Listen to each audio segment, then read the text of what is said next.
Hello po sa lahat, welcome sa aking channel, Discarding Manoy, DGR. Ngayon po, tuturuan ko po kayo kung paano gumawa ng binangkal. Isang napaka-crispy at napakalambot na binangkal. Narito po ang mga ingredients. Ayan po ang gagamitin natin ng mga ingredients para sa paggawa ko ng binangkal. So ito na po, umpisa na tayo. So ito po ang flour. Lalagyan natin ng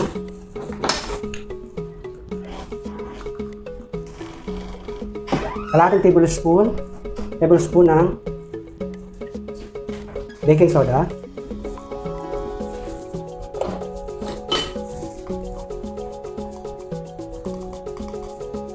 baking powder,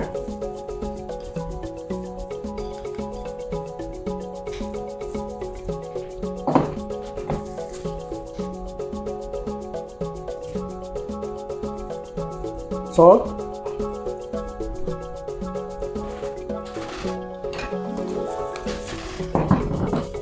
haluin po natin.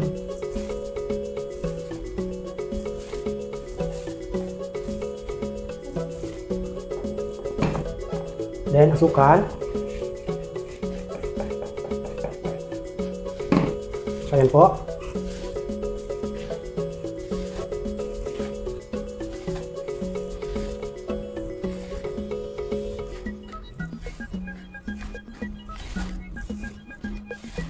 Separate muna natin. Yung kamote, babalatan ko at dudurugin ko sa pamamagitan ng tinidor. So, yung kamote, babalatan po natin.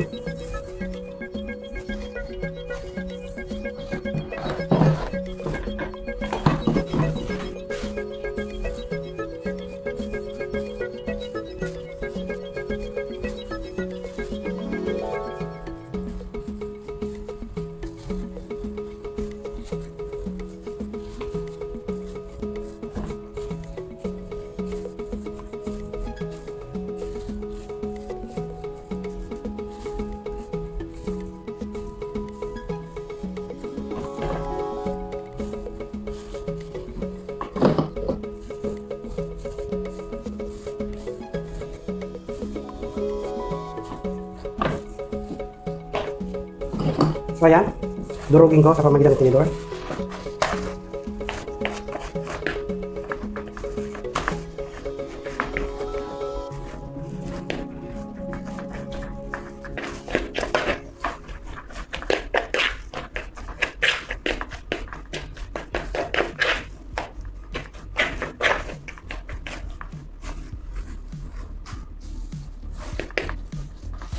Yan po, durog na po.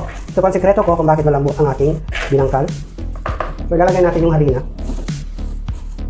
Well-formed dough.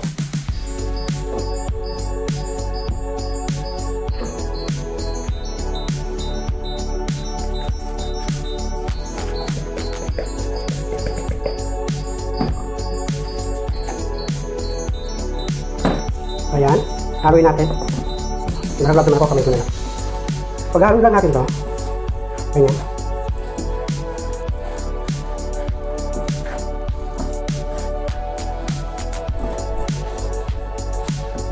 Maglalagay tayo ng gatas.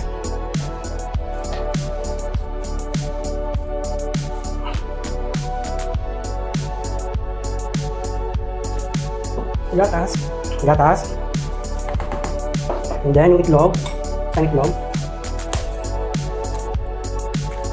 Yan.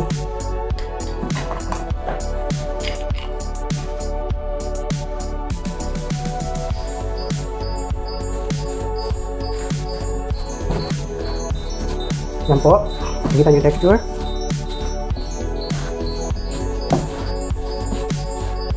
So para di ba dikit, lalagay tayo ng vegetable oil.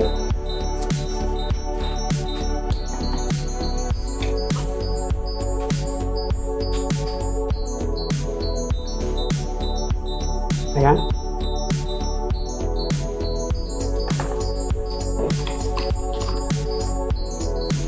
So, itong dough.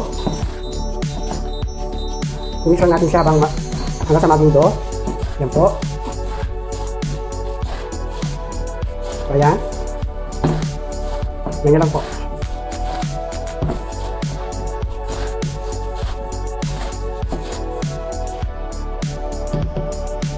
Kung medyo matikit, lagyan niyo po ng oil ang yung pagkaw, gawin